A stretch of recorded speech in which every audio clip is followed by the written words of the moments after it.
Good afternoon, everyone. So glad you could all make it here today. It's a beautiful day. We're blessed with the weather. And we have two wonderful programs this afternoon. First with Mary Vanderhoof, and then followed by Liz Shea, who's going to talk about the piece. Mary is here to talk about the program run through the Sisters of St. Joseph of Philadelphia, the Change for Global Change program, which has been very successful in raising funds to help persons in areas where water is very scarce. So to get clean water, either through wells or pipes, right, all different. Access to clean fresh water all around the world, not just here in the United States, but in Africa and I believe South America as well. Yeah, Mary is an associate of the Sisters of St. Joseph, as am I. So we kind of hang around with each other every month at our monthly meetings, so I've gotten to know her well. She's a wonderful woman. She has 40 years of experience in the pharmaceutical industry at Johnson & Johnson. But I'm going to let Mary take over and run the show. Thank you again, Mary, for being here. Oh, thank you for having me. I'm so grateful for the time and being able to be here with you all today, so thank you so much for inviting me. And tell you a little bit about myself. I am a lifelong Jersey girl, very proud of that. I started out in North Jersey, where I grew up in Hawthorne, New Jersey. And then I raised my family with my husband in central New Jersey, Hamilton, New Jersey, if you're familiar with Mercer County. And then we moved down here to South Jersey very happily 4 years ago, and we live in Cape May Point now permanently year-round. So, lifelong Jersey girl. And let's see. Sorry. Oh boy. My mouse is giving me some problems, so bear with me. Okay.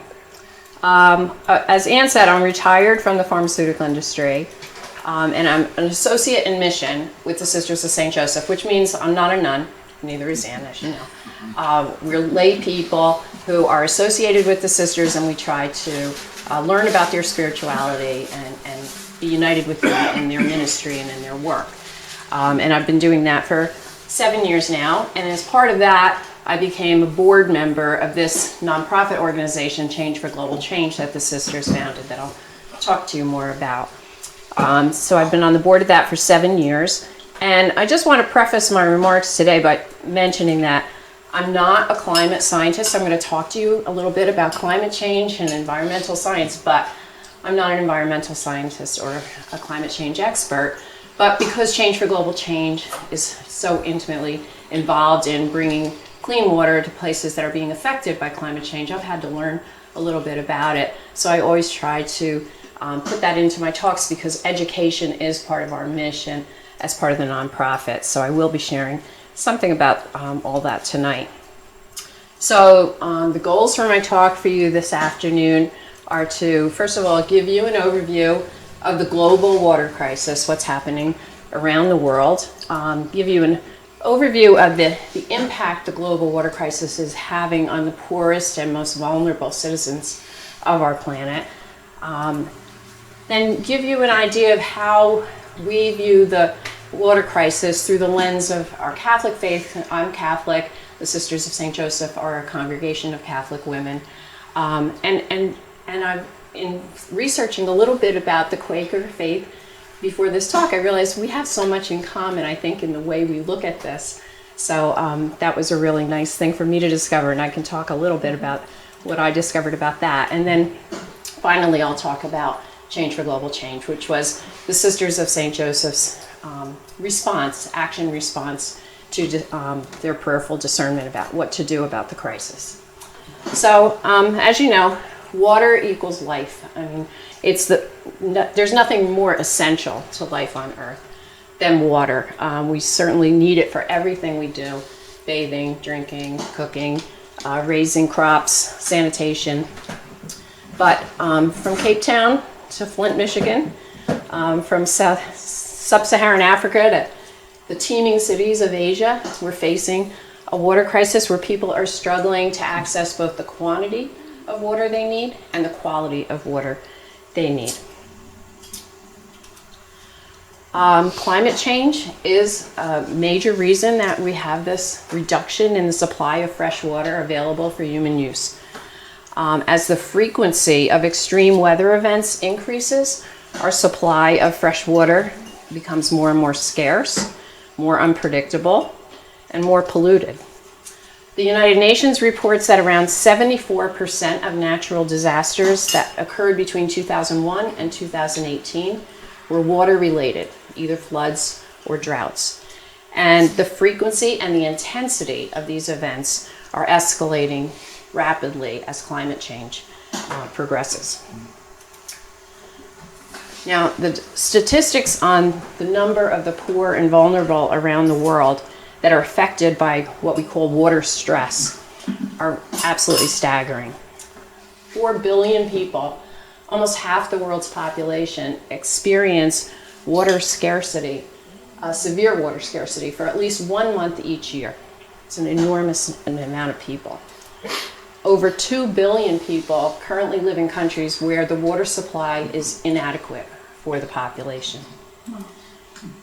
By the year 2040, it's estimated that roughly 1 in 4 children worldwide will be living in areas of extremely high water stress.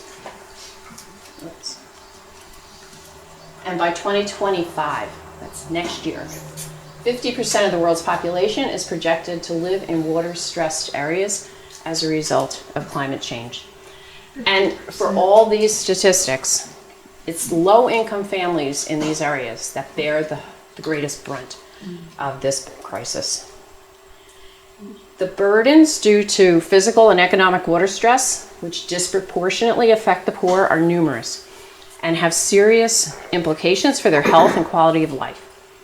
In particular, lack of access to clean water, sanitation, and hygiene, which the UN, when they write reports, uses the acronym WASH to refer to, have very serious health implications. For this, more than 2 billion people worldwide lack access to safe drinking water. And that includes 800 million people who must walk 30 minutes or more from their home to get clean water.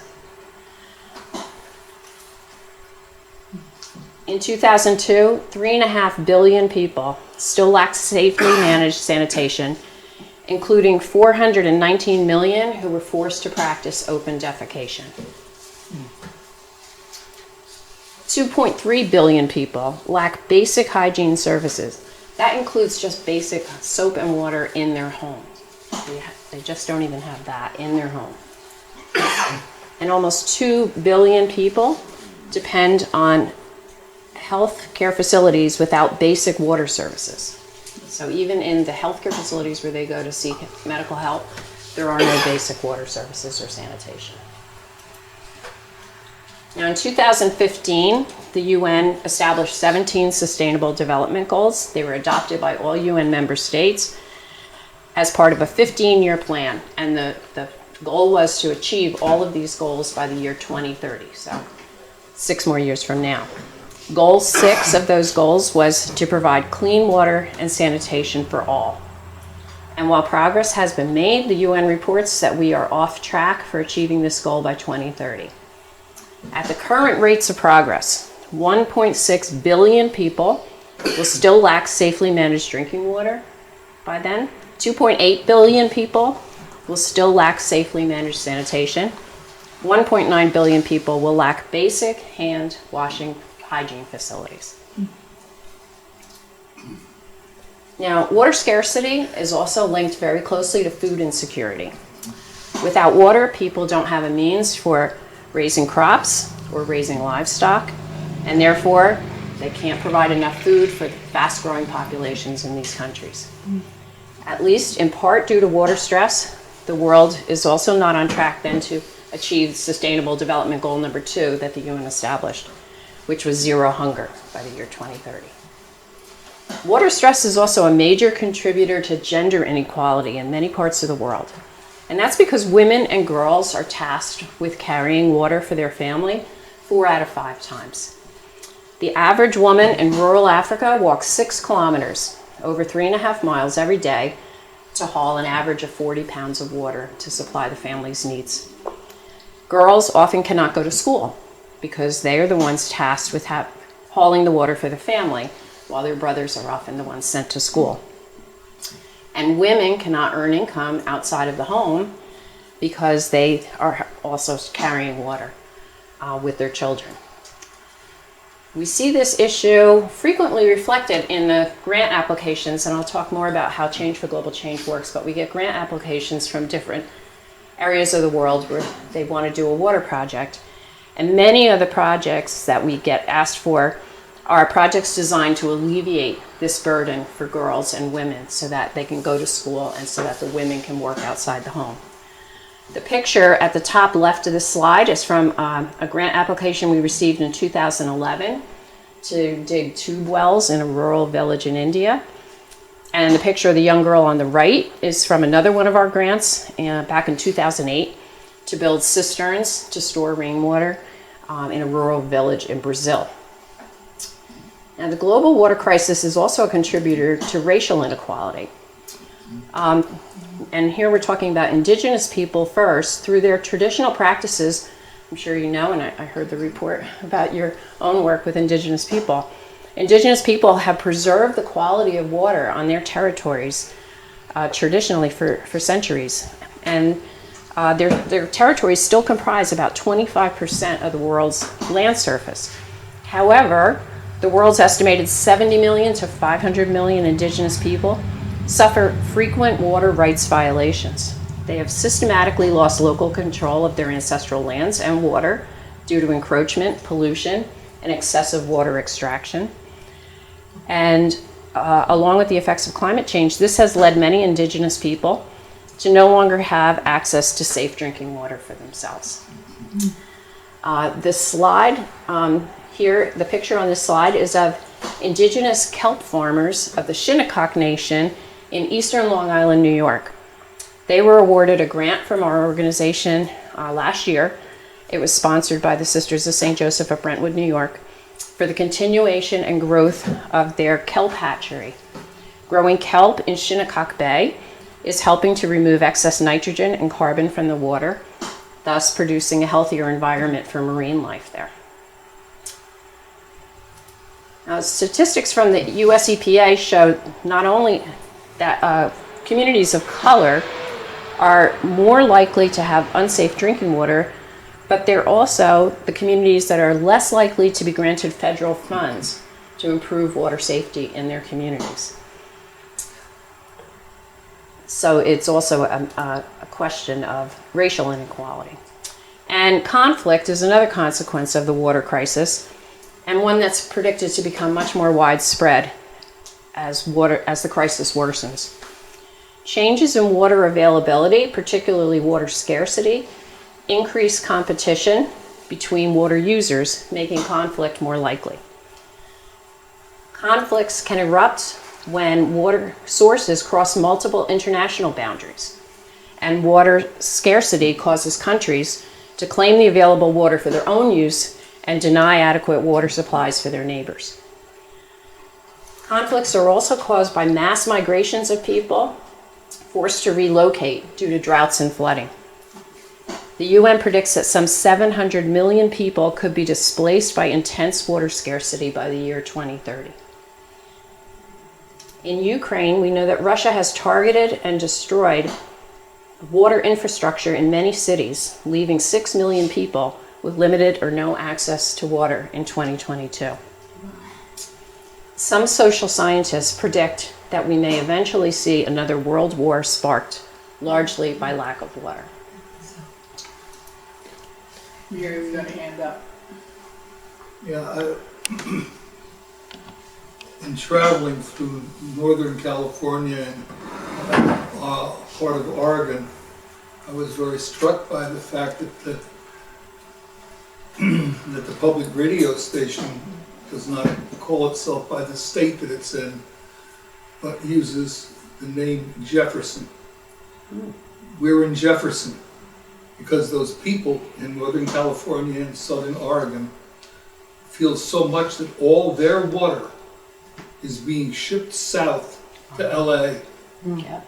that they want to secede or start a new state. And it's to the point that the public radio station Wow. calls itself Jefferson, the name that they want their state to have. Wow. That's amazing.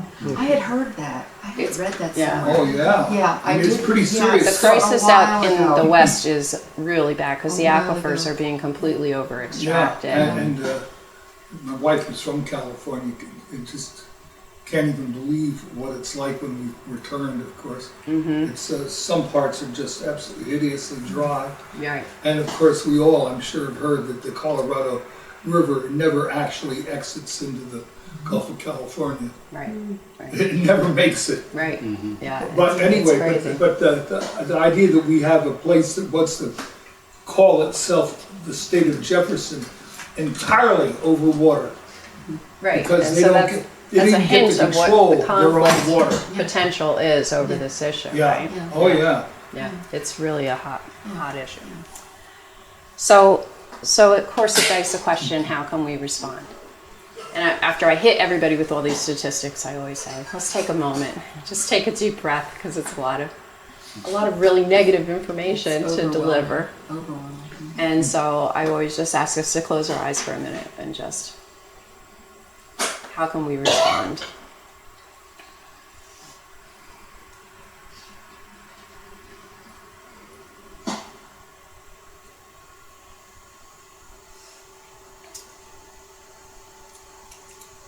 So, the Sisters of St. Joseph of Philadelphia, who I mentioned, are a religious congregation of Catholic women. They take vows of poverty, chastity, and obedience.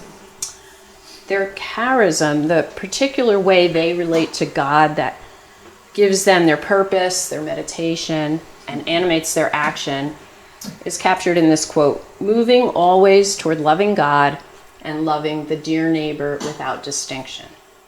That's from their constitution. And And actually, that goes back to the founding in That's right. 1650, which is what they were doing in their community, loving the dear neighbor. And exactly. yeah.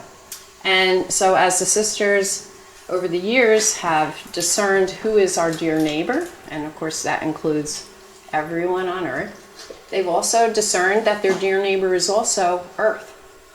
And so they've developed a deep commitment to helping earth and protecting the environment. The sisters follow the spiritual teachings of St. Ignatius of Loyola, the founder also of the Society of Jesus. You may have heard of the Jesuits. Sure. So sometimes the Sisters of St. Joseph are called the female Jesuits because they follow the same spirituality. And like Ignatius, they are contemplatives in action.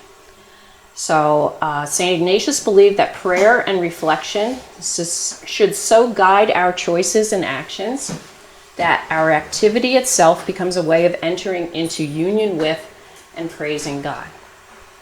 And so I think as Quakers, that's something that probably resonates and sounds very familiar to you all. I think it's very much a similar philosophy, a similar approach.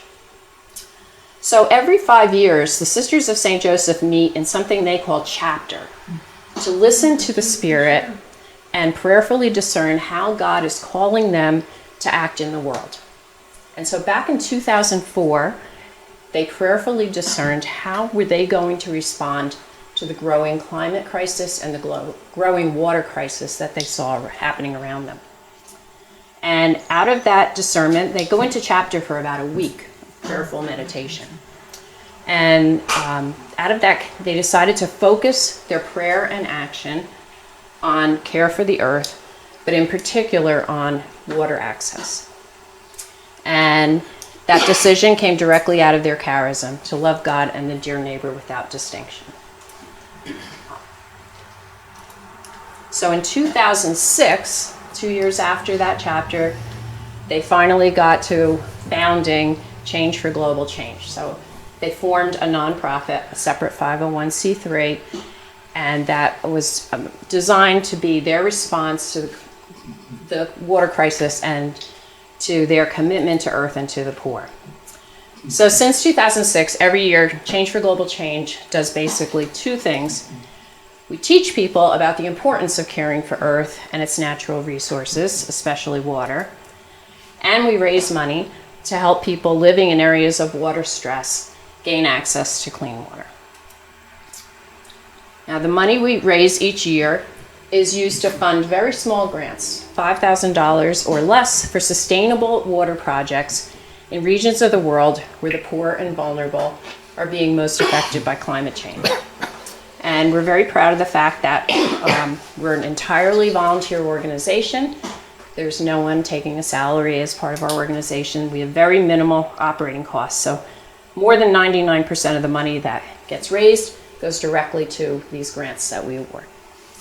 The photo here is from a project we funded, a $3,000 grant that we awarded in 2011 in India to drill a bore well that was used then by 3 villages in a rural part of India. Our projects come to us from Sisters of St. Joseph who are serving in these areas all around the world. So they work with the local people, and then the local people bring their issues to them, and they help them to identify the needs, and then they can apply to us for grant money to either fund fully or, in some cases, partially fund a bigger project that they want to get done. Whoop. Sorry about that. Skipped ahead too soon. Got another hand up, Ann. Okay, yes. So, if someone, you said all these projects are by local groups, so that if I want to fund a particular project, I can't request a grant, but it has to be a sister Yes. that requests a grant. That's exactly right. So the sisters that are working in those countries, they get the application form and they tell us about the project that is needed in the area they're working in. And they take responsibility for then making sure that the money gets there and gets used, and then they fill out an accountability report a year later and send us photos of the project and stuff. So you have, for example, in South America, you have just Peru and Right, that's Brazil. where our sisters are. So Mhm. that means that the sisters aren't located in any of the other countries in South America. More than likely not. I don't know that for a positive fact that there's no sisters in any other countries, but we haven't had any grant requests from any other countries in South America, so probably, yeah. But there are sisters in Europe, I mean, Right. yeah, I mean, Sisters of St. Joseph are in Europe. No, but the reason why I'm asking is because there's a group in, a Quaker group in Bolivia. A lot of Quakers in Bolivia, and they're trying to build wells and ways to get water into I the see. communities, and doing dry wells or something like that. And I was just curious whether it had to be a sister that. That's how we've operated up until now. We're actually discerning what we're going to do moving forward because the sisters are aging. There's less and less of them in the mission field now. And so we're really having to think about what is our model going to be going forward. So There's also a group that has sent me letters requesting funds that's similar to Bread for the World, except it's water for the world. And I was wondering whether you have any connection. no, we're completely, there's a lot of organizations working on this issue for sure. We are one of them, yeah. So, so as you can see on the map here, we've awarded 89 projects in 15 countries since 2006, and we continue to get applications every year. Our work is very closely linked to the guiding principles and priorities that Pope Francis described in his encyclical, his letter to the world, Laudato Si. I don't know how familiar you are with that, but it was a letter, very... You're laughing. I guess you're very familiar with it? Not at all familiar with it? We're at all familiar with Right. it. But So- it's a good Jesuit. But a good Jesuit, exactly. So Pope Francis wrote a letter to the world, not just to Catholics. It was intended to go to the world about this crisis of climate change. And so we have adopted that as sort of our guiding principles. But I mean, it really is just a Christian approach to looking at the impact that climate change is having on the poor and how you can't separate what's happening to climate change from how it's affecting the poor. That was really the point of his letter. He calls it integral ecology, where you have to look at not just the environmental impact, you have to look at the impact on people. So that is the guiding principle that we follow. And in that letter he said, our world has a grave social debt towards the poor who lack access to drinking water because they are denied the right to a life consistent with their inalienable dignity. And so that's the principle that guides us. So while all the statistics on the numbers of projects we've done and are impressive, we believe that it's telling the stories of the way these projects have affected people's lives that can help you really appreciate what we do in our own little way. So I'll tell you briefly about some of them. This project called Water for Life was done in Bahia, Brazil, 2018. They asked for $5,000 to construct 8 cisterns, and that's what that big white thing is in the picture, to collect rainwater. And they put them at people's homes. They picked 8 families to be the recipients of these cisterns, but the families then shared access to the water with their neighbors. The villagers in the villages where this happened actually met. The picture on the top right is of the villagers meeting to decide who's going to get these cisterns and where are they going to go and where would they be most beneficial.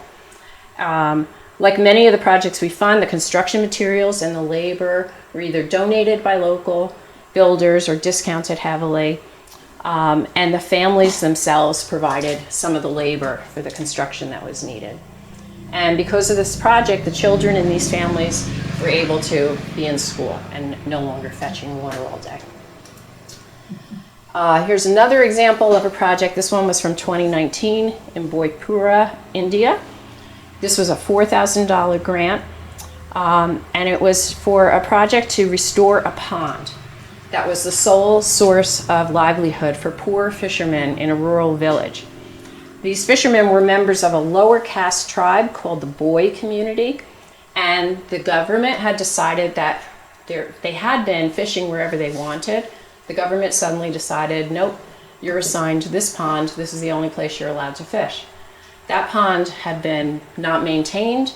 It was very shallow. It had basically dried up over the years, partly because of climate change, partly just because it hadn't been dredged and maintained properly.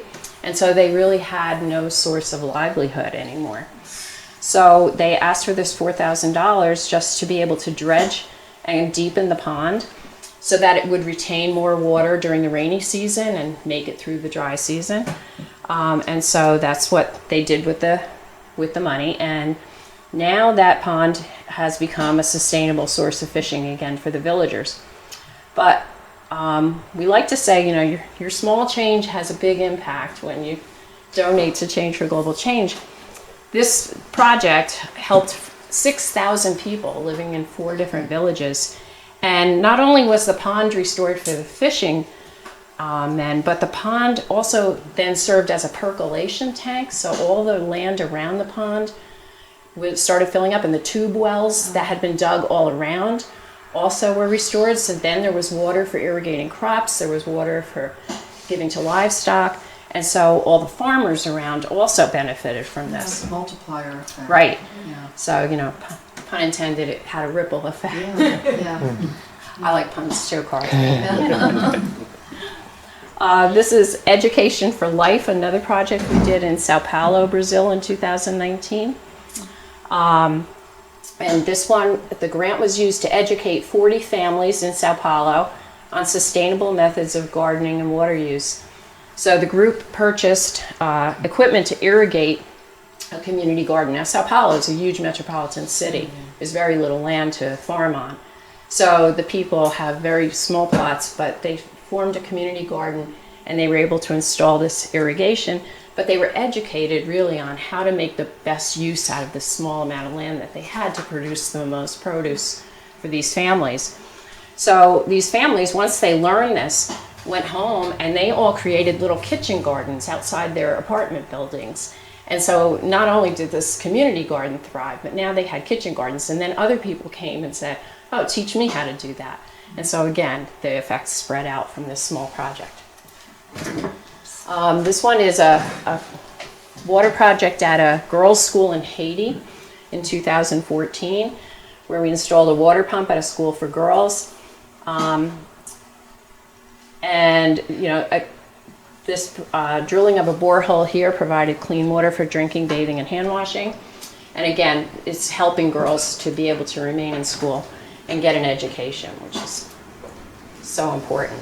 So I hope that gives you just an overview of the water crisis and its effect on the poorest and most vulnerable citizens of the planet, what Change for Global Change is trying to do to address these problems. I hope that you can agree that these small grants, which have been funded mostly by donations of small change over the year. When the sisters started the nonprofit, they really were just going to the school kids, where the Sisters of St. Joseph were mainly a teaching order, so they would go into school and put a big water jug in the front of the classroom and say, bring your change in. That's how it got started. And so that's, we're trying to grow now as the sisters are retiring from teaching. We're trying to expand and have new sources of donors. And so if you're interested in learning more about our organization and what we do, our website is Change for Global Change. I have cards here, so you can take a card. It has all the information about our website and my contact information. Also, we're going to have our major fundraiser is coming up. We're doing a virtual walk-a-thon. So we let people walk wherever they want to walk. They actually have to walk. That part's not virtual. But the virtual part is that there's no event. Like, there's no one place where everyone's going to walk. Everyone's doing their thing wherever they want to do it. But we're forming teams of walkers and asking people to get sponsors. And that's become one of our major fundraisers. So if you're interested in that all the information's on our website. And be happy to answer any questions you have. I have a kind of Wonderful presentation, Mary. Thank you. Thank you. very semi out of left field question. There's a YouTube channel I've been watching semi lately, and it's about this guy. I think it's Dust Up Ranch or something. This guy bought a bunch of land in rural Texas that he has to drive like 8 hours in the middle of nowhere to, and it's basically destroyed desert. That's I think it was used for cattle or something, and it used to have a river going through it, but the land got the grass got eaten, and then the nutrients it got destroyed and stuff like that. Are there, I don't know if your organization would be into it, but like, are there organizations that would kind of revitalize land in places like that? Or? I don't know. That's really interesting. Again, like, we really go by what the local people tell us their needs are. So if there was a group that came and said, we have an idea for doing this, could you help us fund it or help point us to the right resources? I mean, that is sort of what we do. But it would really be dependent on where it was. It's interesting you say that, though, because there's a big project going on now down in Cape May. I don't know if you know about the state of New Jersey over the next 2 years is restoring a wildlife management area right at Higbee's Beach. Yeah. And that was destroyed by having a magnesite plant operate there for decades. And it was at one time a tidal marsh that was home to a lot of wildlife that needs a tidal marsh. And so they're restoring that land, and they're having to completely change the topography of it back to what it was. But so it can be done. Interesting. I have two questions. One, approximately how many sites or places in the United States do you have projects going on? And secondly, do you work with other organizations, for example, on those kitchen gardens that you mentioned? Would you contact Habitat for there's a organization that gives seeds to people and animals to various organizations. I Oh, can't think right, of like the Heifer name. International. Heifer International. Right. And so I was thinking, would you contact Heifer International and say, this is a project we're working on, can you Right. work We might with not us?" do that directly. We don't actually partner directly with any other organizations, but we might, in a case like that, suggest to a sister who's looking for money to do a project, why don't you also contact the Heifer International and see what they can provide, for your project. So then that sister who's at that country would do that. But, And projects in the United States, we've had over the years quite a few projects in the United States. We did a meadows, a prairie restoration project out in the Midwest. I know we did a wetlands project along the Wissahickon Creek in Philadelphia at one point. I mentioned the one about the kelp farm up in Long Island. There's been a few others like that. This past year we didn't have any U.S. Projects. Well, last year we had the kelp farm. That was the last one we had. Because I was interested in the indigenous people in the U.S. Right. That's why when we saw the kelp hatchery, we were like, that was one of the first projects that we approved that year because we were so excited to see indigenous people, looking to do that work, and we wanted to help them however we could. And the Sisters of St. Joseph of Brentwood, New York, were already heavily involved in that project. I was very struck by how many of these things were not only poverty, but were actual racial. I mean, the fact that it was the lowest caste available in India. Yep. It was being heard. But also here in the United States, sometimes it's somebody you don't know too well, or it doesn't know what work, who's involved. I used to be the company pianist in New Jersey Ballet, and one of the dancers turned out was a Native American woman from, I guess she was from New Mexico or somewhere around there. She was dancing. We're talking modern ballet, It wasn't anything particularly Native American at all. But she finally had to quit. And she decided, and it was because of the incredible water issues that her people back home were facing. And she decided she couldn't dance anymore. Wow. She had to go back and work on saving their water rights. Yeah. And we're talking just in 1980. Oh yeah. It's still a very current issue for Yeah, indigenous so, people. Yeah. I mean, so I watched a young woman really having to deal with that in a very personal way. Yeah. It changed her life totally. Like that. Yeah. Okay. Any other questions? Good one. Okay. Ann and I were reading some grant applications last year, Right. and I did notice that a number of them had essentially two funding sources, where they were asking the sisters for money, but they also had another source that was doing essentially a match Right. or something like that. I Right. just wanted to throw that out. Yeah, no, that's a good point, Michael. Thanks for bringing that up. So, we do cap our grants at $5,000 a year.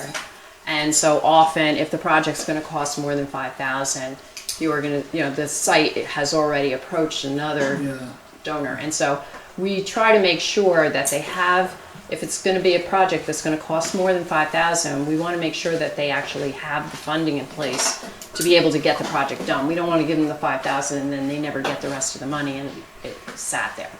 So that's often the case, that they have other money, but they need supplemental. Right. We only do we're a very small organization, and so we can only do very small grants. But as you say, they have a big effect. They really impact a lot of people's lives for the better. So we really believe it's important. I like the fact that you're going in on request, instead of you saying this is what you need. Right. People are coming to you and telling you what you need, and asking for money, and then also that you have good input from the local community where they're actually doing work. That's For a right. lot of the work. I Right. think that's really important. I think when you look at the pictures, actually when I traveled to Africa before, I noticed even the little girls and the adults all have extremely short hair. I mean, this is a choice for me, but their hair is cut even shorter because of the lack of water. That's right. You can't wash your hair That's right. if you have no water. And I know we were looking for hotels as we were traveling around. We always made sure it said warm water. Oh, You know, yes. because there is no guarantee that you're going to have warm water. So I think it affects you so much when, you know, Yeah. it's not reliable. I mean, That's they right. don't turn on the spigot and the water comes out. We take so much for granted, don't we? And Right, we I know do. I've traveled to We do. Africa too, and it changes you, right? It changes the way you see everything because you realize how much we take for granted. And then one other thing, I read an article about a corporation providing water for one of the African communities. I can't remember which one it was.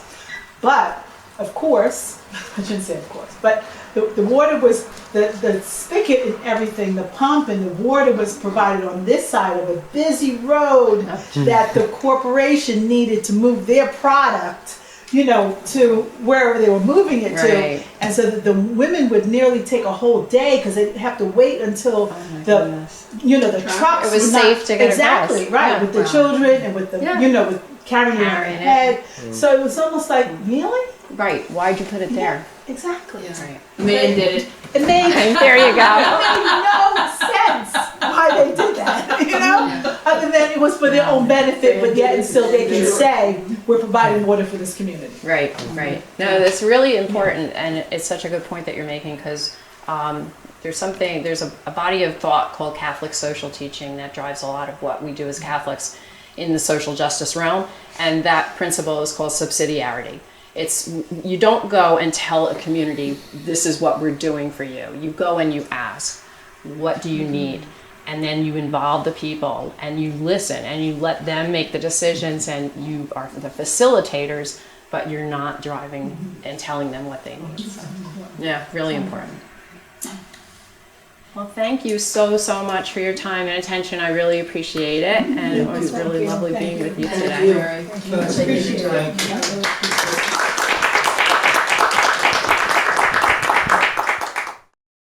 My name is Liz Shea, and I'm a member of Seaville Meeting. And some of you have heard this story before. Some of you have heard this story several times. So I thought maybe what I should do today is just give you an update. I'll give you a little bit of background, and then I'll tell you where we've gone between May of 2022 and now, where we're still working with Ukraine with Knitting for Peace. And let me just tell you that this is Ukrainian flag that they knitted from, that they knit and crocheted and wove from yarn that we sent to them. Oh, neat. And we didn't know they were doing it. And then one day we got a picture, you know, like on Facebook saying, look, we've got this.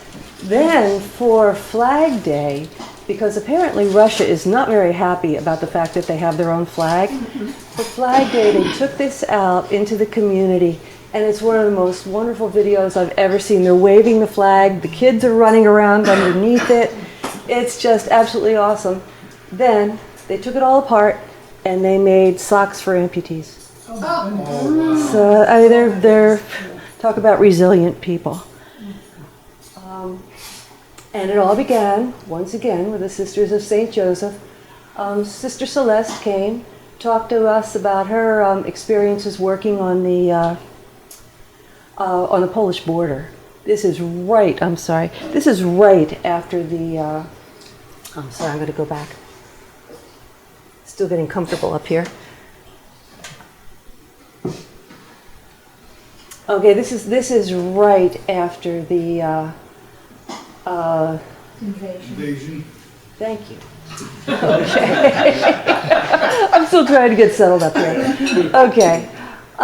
So she was working, you can see her there at the train station, and she was working with Ukrainians as they were coming into Poland. And at that time, on March 2nd, there were 500,000 refugees all over the world from Ukraine.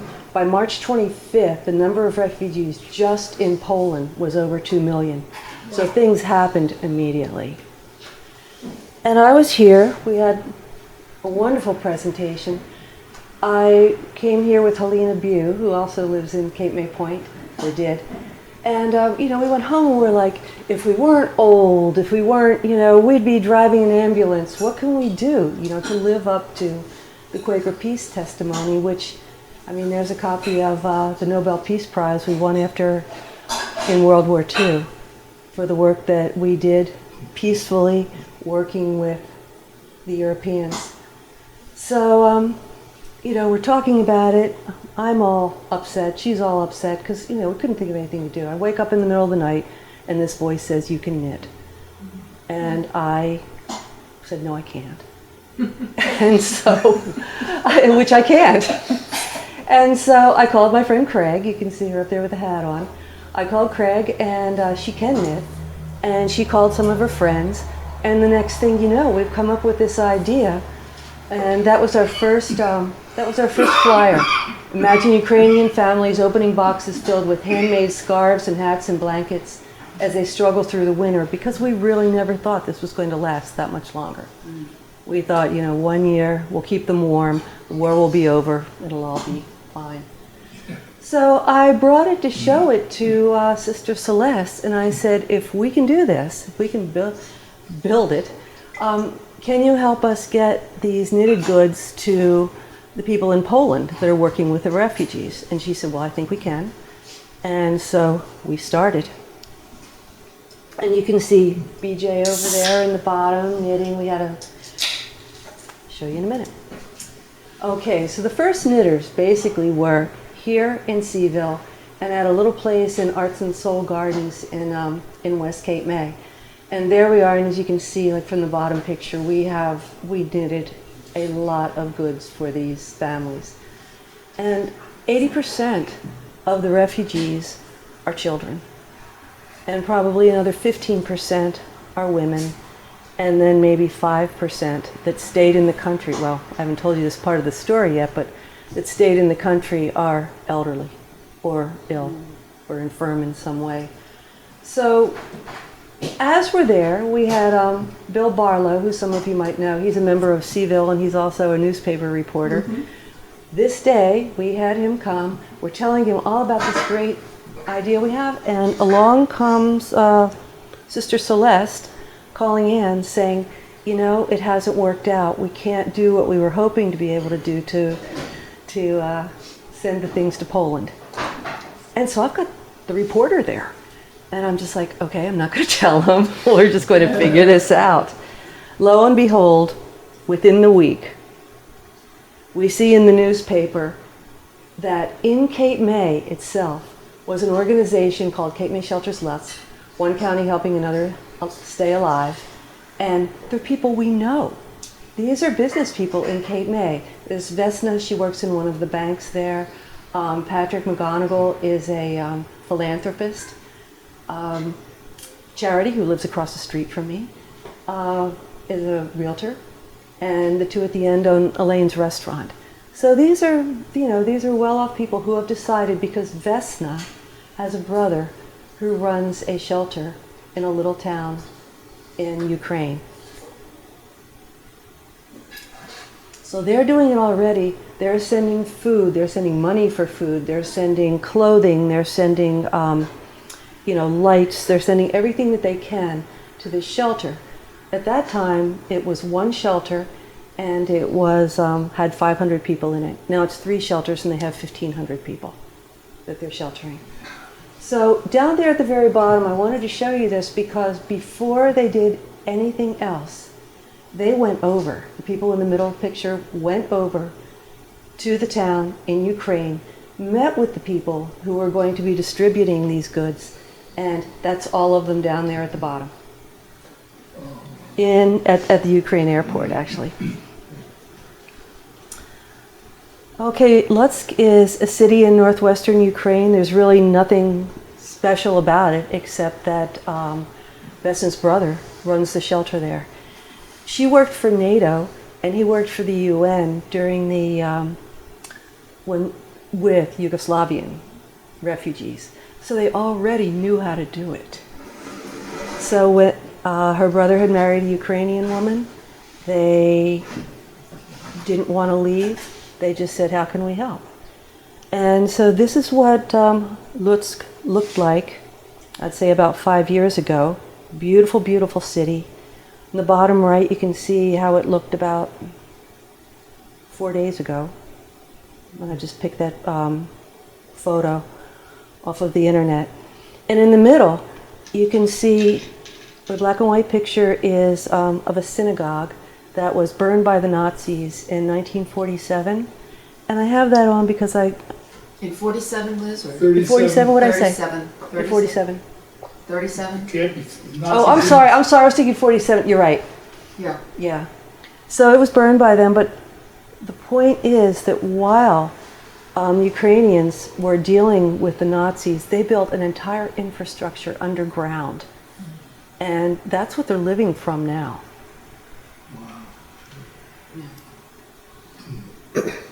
Okay, these are our partners in Ukraine. The middle picture, you see Zoran. He's the brother of Vesna, who lives in Cape May. That's his wife, giving you the thumbs up. And that's Yorka. And these three are just our heroes. It's, basically they're in charge of these three shelters. And whenever they go somewhere, two of them go together and one of them has to stay back. Because if anything happens to anyone, to those two, somebody has to stay that knows what to do. Over on the left is Zoran and Tatiana's family. The girl kind of giving you the look with the hat on. She's now in Philadelphia. They were able to get her out. She's going to school in Philadelphia. She's going into her sophomore year. At Girard College. At Girard College, yeah. Because my father went for 10 years. Yeah. And then over in the bottom is Tatiana's sister-in-law. So, this is family. And Vesna has a vested interest in this. No pun intended. Partial pun. But she does. She wants to see this ended. She knows exactly what it's like because she went through it in Yugoslavia. And it's her brother and her nieces and her nephews. So we know, just show you quickly the deliveries. I think we've done 8 deliveries so far. Vesna always meets me. We always take a picture. And she's like, we have to show. And we take it. It goes into, you see Anne over there and Craig? See all the clothing beside them? This is what the Cape May group is doing, is collecting all of these clothes to send over there.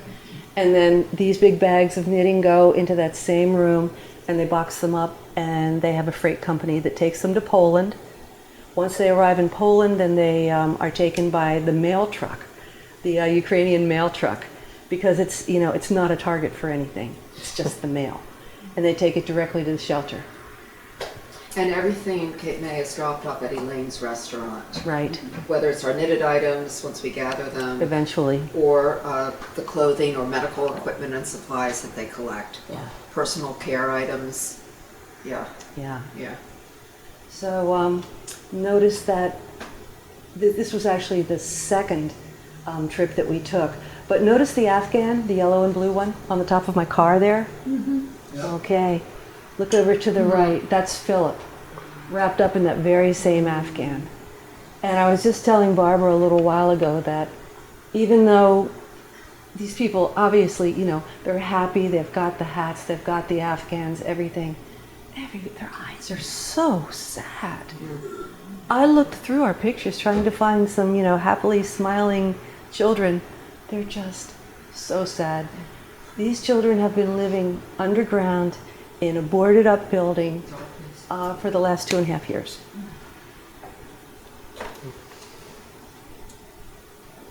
So then we started getting fancy. Then we started doing things like, this is going well, we're sending things over there, they're receiving them. And so we started going out doing outreach. This is outreach. Outreach, that over on the left-hand side is a Pride Day in Ocean City. I don't know if you can see Mike there, but over here we're collecting yarn to send over there to them. We're putting it into what we call knit kits. And so there are the knitting needles, there's matching yarn, there are a couple of patterns in there. And they started creating workshops over there, knitting workshops, to teach one another how to crochet and how to knit. So right up the road here at Maple Leaf, Yeah. they held a knitting workshop and made, I think it was 18 of those blankets. See the white and blue blankets there? Yeah. It was just, it was astonishing. This, and a lot of our donors are anonymous. We do not know who many of them are. These are knit kits down here, the yellow and the green. I have no idea who they came from. But they have little name tags on them, like Mary, Bill, Tom. So some group got together, put those knit kits together, and dropped them off to us. So it was, and that was from one of the knit kits. This is Tatiana's daughter, and that's from one of the knit kits that we sent how to make hearts, and then they sent them off to their fathers at the front. So we were on a roll for a while there. And we were really, really feeling good because we were getting more and more donations of yarn, and we were just starting to have them knit themselves. That's my bedroom. Not my bedroom, but that's my guest room. That was your bedroom. That was once upon a time. So Craig's husband, Michelle Gra, donated a storage area for us. So now we have a storage area to keep those. A shed Keep the behind things. his pastry shop. Which smells tremendously wonderful. You have tasted some from it, so you know how we put it. I have a question. Yes, sir. How do you get the material over there? Because AFSC used to send clothing overseas, and Gloria and I can remember going into Philadelphia, helping them pack big containers to send clothing over, and AFSC stopped doing that because they said that it costs more money to ship goods over to Europe than to There are two different ways we're handling that. One is that if it can be purchased in Poland, we just send them the money. Food, mostly. Yeah, we don't do that. I mean, Yeah, waiting for peace doesn't. no, but I will Right, talk clarify about that in a that, minute. Yeah, the Cape May group, Cape May Shelters Lutsk, they take care of pretty much everything but the knitting. All we do is knit. We knit, we crochet. We're trying to hold on to our peace testimony, and the money that we raise only goes for shipping our things. So we just want to be very, very careful that we're not doing anything associated with the war effort in any way. We're trying to keep our eye on these refugees. The other thing that we're doing about shipping the things over is, and we've had 3 different shipping companies. The first one was bought up by a Russian oligarch and wouldn't ship our things anymore. The second one, the prices just got so high that we couldn't afford it any longer. The third one is owned by a Ukrainian family, and they give us a good deal on sending our things over. Even so, it is very, very expensive to get these over there. And that's something that we spend a lot of time doing, is raising money. Right. Yeah, that's when we raise money, we raise it for the shipping costs. And so through all this, with us doing all these projects, we just kept knitting. And here are some examples of things that we've knit and sent over there. And that's my back porch there. Pretty much all these pictures were taken on my back porch. And, then we give them to Vesna. She sends them off. Up there, you can see the bags. They came from a lady in Newark, Delaware. Yeah. And she's friends of a sister of St. Joseph, Is right? she really? I think she is. Seriously? Yeah. Yeah. So, it's just amazing how from the very beginning until today and continuing on through, things happen when they need to happen. Yes, ma'am. So the most important question is, have you learned how to knit yet? Have you learned how to knit yet? she can. We taught Ann. It's just, Yeah. it's just not. Yeah. It's not my thing. Liz is our project manager on this, I and so I am. wouldn't And want she to doesn't burden have her to with know anything anything, else. right? Isn't it Exactly. just, I know, it's like, okay, so I heard I this mean, voice from, you know, Liz the puts universe this all and, together. no, I can't knit. I just thought it was a good question. That's okay. Doesn't mean we can't appreciate it, right, Liz? Do you accept other clothing that's not knitted, like sweatshirts? Ah, or what? thank you for that. Yes, the group in Cape May, you can take them to Elaine's restaurant and they store them until another shipment's coming up. And they're Yes, on the shoes, clothes. Yeah. Or you personal can items. leave them. Catch us at a quarterly meeting and give them to whoever's from Seaville Right. there. And Yes, and please. we'll drop them off, and we'll Please. drop them off. Yeah, But, they'll get there. okay. needed the most? Right now, Yarn. Well, okay, let me tell you, because I'm coming to that. Oh, I'm sorry. No, it's now all we're right. getting there. Okay, so, I mean, right now, as of, I'd say about 2 weeks ago, there's no reason to send yarn or the projects, the knit kits. The shelters don't have any sunlight, they're boarded, and since August, they've had no electricity whatsoever. And they've had no water. And Zoran, over there he is with his son, has gone out there and he's found 2 of those World War II wells, but they managed to unstop them, but they couldn't get it out somehow. I mean, these people are just ingenious. Somehow they managed to get a pump, and so now they're pumping the water by hand every day for 15,000 people living in 3 shelters. And the people can't do anything. They can't knit because they can't see.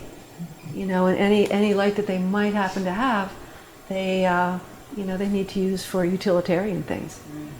So, as of the last couple of weeks, what they've asked for the most was blankets and things to keep them warm. Because they're coming for winter now. Yeah. Because winter is coming, and Fast. we're all hoping for an easy winter, but it's not looking good. And what I love about them is, even so, this is Zoran, this is his wife Tatiana.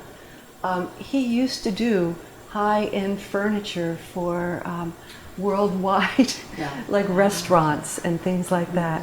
And now he's managing a shelter, and they celebrate their holidays. It's just it's amazing. Is it possible, would it be helpful to try and like ship them a pump? Or like, I'm sure someone's working on Okay, it. I'm yeah. sure someone's working on it. Yeah. And actually what I was going to say when you were speaking was that I used to work for an organization called Trust for Public Land, which does very similar work as you're doing. And the thing they always started with was a funding quilt, like reaching out to all the stakeholders and see, what can you give, how can you help? And and that's exactly what these people are doing here. Okay. They're amazing. And this is just one little part of the world. And think of all the other conflicts going on everywhere, and it's just overwhelming. And so what's actually going on in the town of Lutsk right now is that now that the Russians are sending these missiles over, there is an airstrip right outside the town of Lutsk. So as the missiles go over, because they have no reason to bomb Lutsk, to Lviv and some of these other places you've heard of, the anti-missile things go off and they go over the town. So the missiles are exploded in the air, they fall down, they cause the fires, they're just living with this every day. is that, I guess, polluting the ground, I'm sure? I'm sure it Like- is. I'm That's sure it another is. issue. Yeah. Oh, yeah. There, Barbara and I were just talking, this is going to be endless, just What about, reason. sorry to keep talking, what about like water tester kits? Like, who knows if that water's polluted or something? good idea. Yeah. Okay, that is a good idea. I'll mention that to them. Okay, so what are we going to do? A lot of the things that we were doing that we felt were really being helpful, we can no longer do. So, first thing that we're going to do, and we did this at the fundraiser a couple of weeks ago. we're knitting all these little critters, and we're selling them for donations, and we were able to make what, $500? No, 270. $270, and then from donations that we had gotten from other people, we were able to give them $500 toward the Yep. shipment of Yeah. these things. Yeah. So that's what, little Knitting for Peace is doing right I now. think they were sold out, Liz, at the thing on Eddie Lane's a couple weeks ago. I think basically sold out. It went like that, right? Actually, we had 2 left, Two and left? you can't see it. That is the Oh. most wonderful little octopus over there They're on the right-hand adorable. side. Turtles and They're octopus. just as cute as they can be. And And the there kids were were 2 buying left them. over, and I gave one to Vesna, Oh, good. and I sent one over to the daughter that was holding the heart. Yeah, good. So, Good, good. All right, Okay, so here we are. what are There's hope. they going to do? What are the Lutsk people going to do? Because these are the high-end people with the large donors, and they are just continuing to raise money as much as they can, so that they can do some of these things, like send water testing kits over. And because Vesna is on the phone with her brother every single day, I mean, they know up to the minute what's needed. And that was how he's just like, blankets, we need blankets. Liz, was it Hope at the one that we couldn't go to earlier this Yes. year? Okay, Yes. in May or Yeah, whatever you see, that was. Hope Yeah. is a member of Seaville meeting, I believe. Yes. And that's her best friend and her son. Yeah. And it was one of the Yeah, one of the when we fancy couldn't dancy go. fundraisers that they were having. So, we all have our place in this. And it works out really well. And what else is very interesting, and this is the home of the philanthropist. Patrick. Yeah. Patrick, yeah. So You what? Okay. So, and this is close to the last slide here. This is, locally, what are we going to do? These are the people that we're working with. Art and Soul Studio is where you saw us knitting outside, the maple tree, you saw them making the blankets. Enchanted Fiber is, and this really works for us, we have drop-off points. And so people I've never seen before go to Enchanted Fiber in North Cape May, just drop them off, and every so many weeks or months we stop by there and wind up carrying things out. We don't even know who these people are. It's amazing. And then this is amazing too. These are some of the biggest charities in Cape May County, and we were asked to join them. Not Knitting for Peace, but the Lutz Group. And we're a part of that. And so that's where we're going to sell all these little critters at this fundraiser on October 17th. So what we're going to do basically is continue to partner with the organizations that we partner with now, continue to spread the word, continue to knit. And Ann and I were talking, it's like, what do we need actually Philadelphia yearly meeting to do? And we've had people from Philadelphia, from Pennsylvania say they want to start a knitting group, or they have a knitting group. And we've talked to some of the people there. Actually, I think Carlton, you helped us get in touch with a woman who said that they could put a collection box in Arch Street. And then we just sort of lost her. Yeah. We don't know what happened, Yeah. but we'd like to really, if there are knitting groups up there, or if anyone knows anyone who knits, like Woodstown. Yes. Woodstown has given us A lot. so Been much. very They quilt. generous. The Salem knits also. Salem meeting. Do they? Okay. Yes. I don't know. They've never said They a knit and word. crochet. Yeah, they do. But then maybe they Yeah. have other Do they give it to other, charities. So I now remember I only spent 4 weeks there. So I'm not totally sure. I've been there once. I know they do give it somewhere, but they probably make more if you. okay. I would just, you just saying. Thank you. Yeah, Thank I you. know they That's knit. good. Okay. That's good. That's I can get in helpful. touch. And as we say, somebody from Seaville makes it to almost every quarterly meeting. So if whoever does stuff brings it to quarterly meeting, we will see that it gets to where it needs to get to. That's a really good idea. Yeah. That's a really good idea. I hate to wait though. I mean, there's a woman that was, I forget what they were making. They were making watch caps for sailors. And then it turned out that sailors don't wear watch caps anymore. And they're like, we have all these watch caps. And Well- we couldn't find anybody to get up there at the Yeah. time, and we just lost her. I also go up to the gardens in Pennsylvania often and go through Mullica Hill area, so if somebody has stuff, they let me know the next time I go through, I can meet somebody in the Mullica Hill area. and That's bring great. it. I will, absolutely. You know. We will remember I that. do that on a Remember that. pretty regular Yeah. basis.